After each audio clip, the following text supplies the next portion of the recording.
오케이, 한번 파헤쳐 보죠.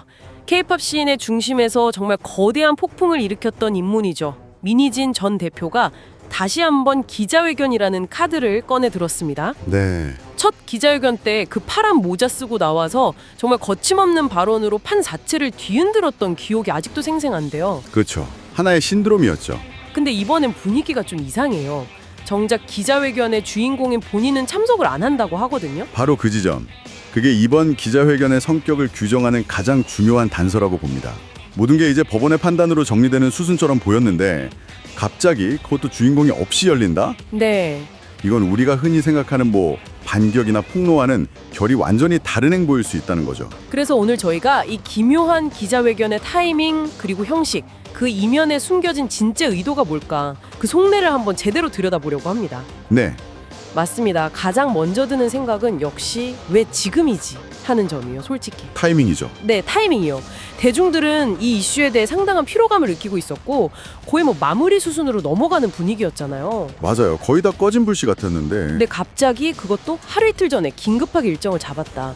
이건 잘 짜인 전략이라기보다는 뭔가에 쫓기는 듯한 다급함이 느껴져요. 그 다급함이라는 표현이 정말 핵심을 찌르는 것 같습니다.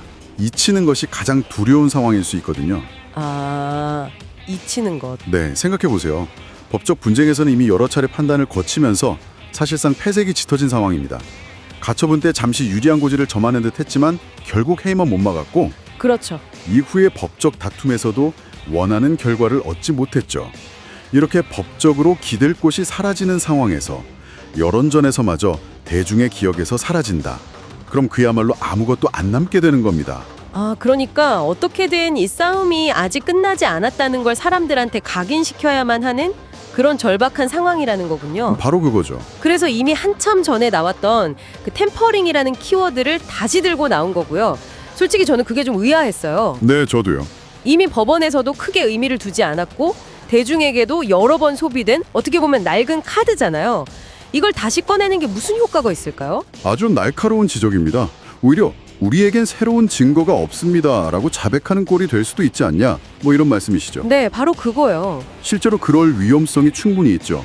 하지만 여기서 그들의 전략을 엿볼 수 있습니다. 템퍼링이라는 키워드는요, 법정에서 이기기 위한 증거라기보다는 증거가 아니라 여론의 의심의 씨앗을 뿌리기 위한 장치에 가깝습니다. 아, 장치. 법적으로는 증거 불충분으로 결론이 났을지 몰라도 그래도 뭔가 찜찜한 구석이 있지 않았을까 하는 의심을 다시 불러일으키는 거죠.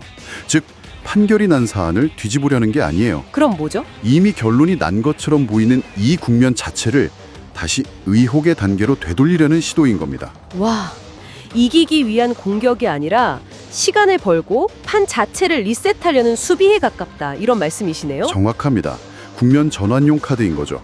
이미 결론이 난 싸움을 계속 문제 삼음으로써 이 분쟁을 과거의 사건이 아닌 현재 진행형 이슈로 묶어두려는 겁니다. 아, 끝나지 않은 싸움으로. 네, 법적으로 분리할 때 가장 효과적인 전략은 판을 뒤집는 게 아니라 판이 끝나지 않은 것처럼 보이게 만드는 것이니까요. 자, 여기서부터 이야기가 정말 흥미로워집니다.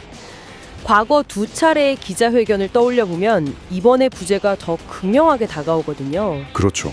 첫 번째는 그야말로 전설이었죠. 초록색 줄무늬 티셔츠에 파란색 모자, 계저씨들, 맞다이 같은 K-팝 선업에서는 상상도 못할 날것의 언어들이 막 터져 나왔잖아요. 맞습니다. 그 자체가 하나의 문화현상이 됐었죠.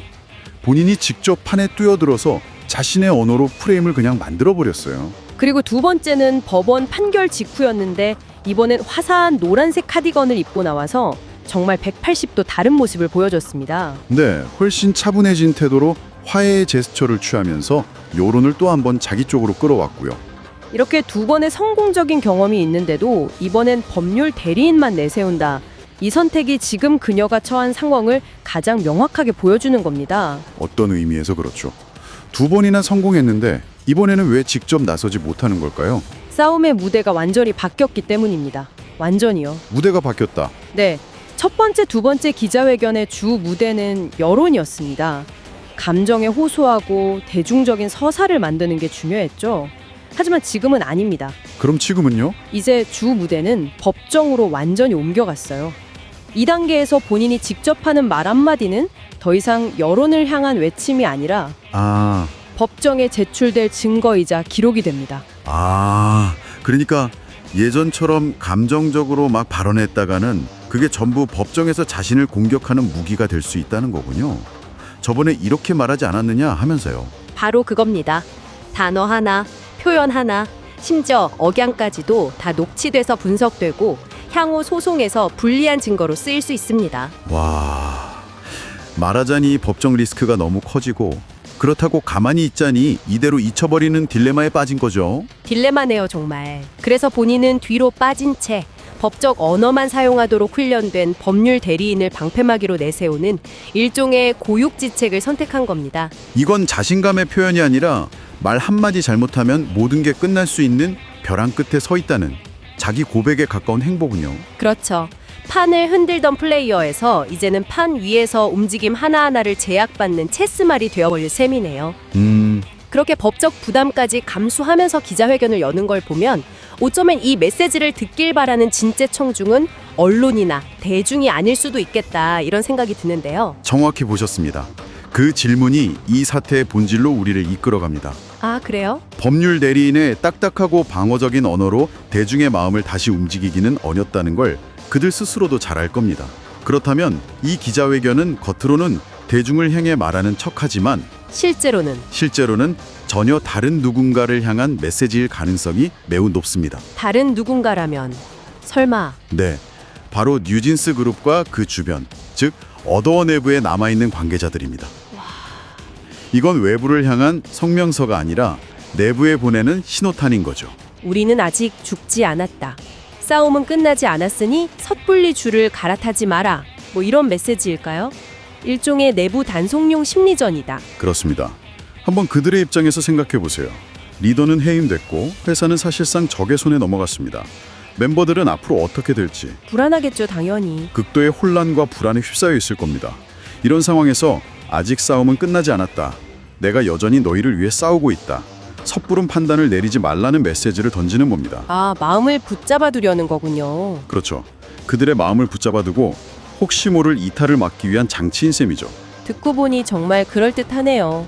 특히 그룹의 미래를 두고 여러 가지 이야기가 나오는 민감한 시점이니까 멤버들 마음을 다잡는 게 무엇보다 중요하겠죠. 특히 이번 사태의 중심에 있는 멤버 중 한 명인 다니엘 측과 사전 조율이 있었는지 여부가 아주 중요한 관전 포인트가 될 겁니다. 아, 그게 왜 중요하죠? 만약 어떤 형태로든 교감이 있었다면요, 이번 기자회견은 법원이나 대중을 설득하기 위한 자리가 아니라 내부의 동요를 막고 시간을 벌기 위한 공동의 작전이라고까지 해석할 수 있습니다. 와, 겉으로는 모두에게 말하지만 진짜 듣기를 바라는 사람은 단 몇 명뿐인 아주 고도로 계산된 심리전일 수 있다. 바로 그겁니다. 가만히 듣고 보니 모든 조각들이 하나의 그림으로 맞춰지는 느낌입니다.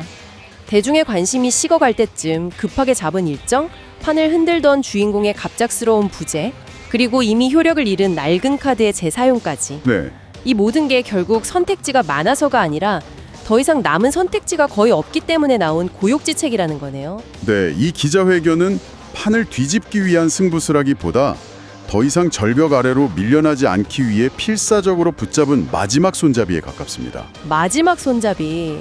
하지만 바로 여기에 이 전략의 비극적인 역설이 존재합니다. 역설이라니요? 어떤 의미죠? 버티기 위해 이런 무리수를 둘수록 역설적으로 자신의 설 자리는 더 좁아지고 다음에 쓸 수 있는 카드는 완전히 사라진다는 겁니다. 아, 이미 법적 판단이 내려진 사안을 자꾸 꺼내는 모습은 새로운 관점에서는 끈질긴 저항처럼 보일 수 있지만 대부분의 사람들에게는 현실 부정으로 비칠 가능성이 높습니다. 아직 할 말이 남았다가 아니라 아직도 현실을 받아들이지 못하고 있다는 인상을 줄 수 있다는 거군요. 맞습니다. 여론에는 피로감을 주고 법적으로는 아무 의미 없는 행동으로 평가받게 되죠. 결국 의혹은 던졌는데 그 의혹이 현실을 바꾸지 못하는 순간 오히려 역효과만 나는 거네요. 그렇죠. 그리고 더 큰 문제는 이 싸움이 길어지고 진흙탕이 될수록 그 부담과 피해는 결국 엉뚱한 곳으로 향한다는 점입니다. 엉뚱한 곳이라면? 이 분쟁의 가장 큰 피해자는 결국 뉴진스 멤버들이 될 수밖에 없습니다. 아, 그건 정말. 어른들의 싸움에 아티스트의 활동과 이미지가 소모되고 팬들은 분열되고 그 과정에서 쌓이는 상처는 고스란히 멤버들에게 돌아가겠죠. 지금의 선택 하나하나가 누군가에게는 재기를 위한 다음 기회가 아니라 커리어의 마지막이 될 수도 있는 아주 중요한 국면입니다. 씁쓸하네요. 결국 이 기자회견이 어떤 말을 하느냐보다 왜 지금 이런 방식으로 열릴 수밖에 없었는지가 이 사태의 본질을 더 명확하게 보여주는 것 같습니다. 맞아요. 공격의 시작이 아니라 어쩌면 이 긴 싸움의 마지막 장, 그 시작을 알리는 신호일 수도 있겠다는 생각도 들고요. 그래서 여러분께서도 내일 기자회견을 보실 때 어떤 새로운 폭로가 나올까 하는 기대는 잠시 접어두시는 게 좋을 것 같습니다. 새로운 내용은 없을 것이다. 네, 아마 새로운 내용은 없을 가능성이 높습니다. 대신 이 시도가 과연 그들의 의도대로 분쟁을 현재 진행형으로 유지시키는 데 성공할지, 아니면 오히려 이 길고 긴 싸움이 이제 정말 막바지에 이르렀다는 사실을 모두에게 확인시켜주는 계기가 될지, 그 흐름을 지켜보시는 게 훨씬 흥미로울 겁니다. 결국 중요한 건 누가 더 큰 목소리를 내느냐가 아니라 이 복잡한 현실을 누가 먼저 받아들이고 다음 단계를 준비하느냐에 달려있겠네요. 그렇습니다. 어쩌면 우리는 지금 한 시대의 가장 빛나는 크리에이터가 현실의 벽 앞에서 어떤 선택을 하는지, 그 마지막 과정을 목격하고 있는지도 모릅니다. 그리고 그 선택이 K-팝 산업 전체에 어떤 질문을 던지게 될지 우리 모두가 지켜봐야 할 겁니다.